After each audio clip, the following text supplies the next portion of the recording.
Holiness. What is it? The word comes from a Hebrew word which at its root means to cut. To cut.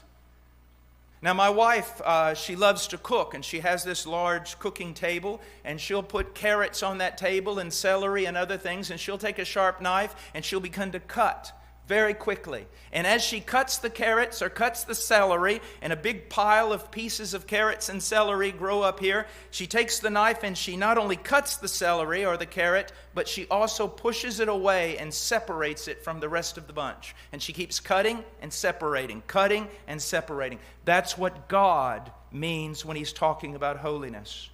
When God saves a person, He is cutting them off from what? From the world. What is the world?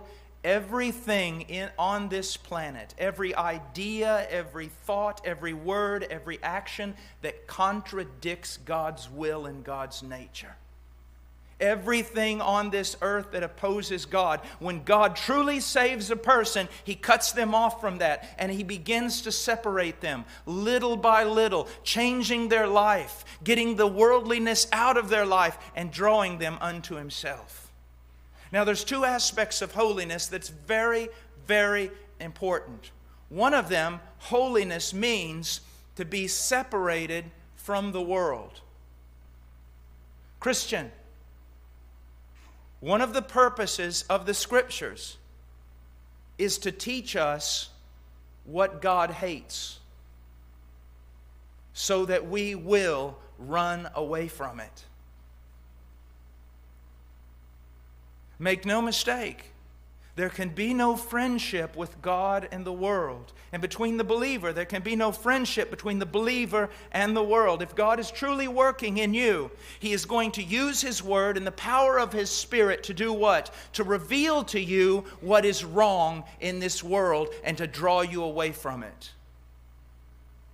But holiness is not only ceasing to do what is evil, but holiness is primarily running to God, to be devoted to God, to grow each day, year after year, in a greater and greater devotion to God. Now, you can't have both things. You cannot. When I teach my little children, each of them, when I taught them how to walk, I can remember all of them. They would pull themselves up on their 2 feet, holding on to a chair. And then they would reach out for their dad. And as they reached out for me, I would take a step back.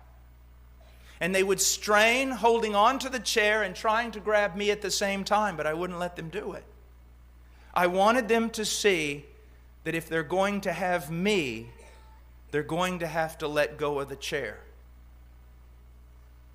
That's a good illustration of holiness. If you want God, you're going to have to let go of the world. And if you do not want to let go of the world because you love the world, then know this: the love of the Father is not in you.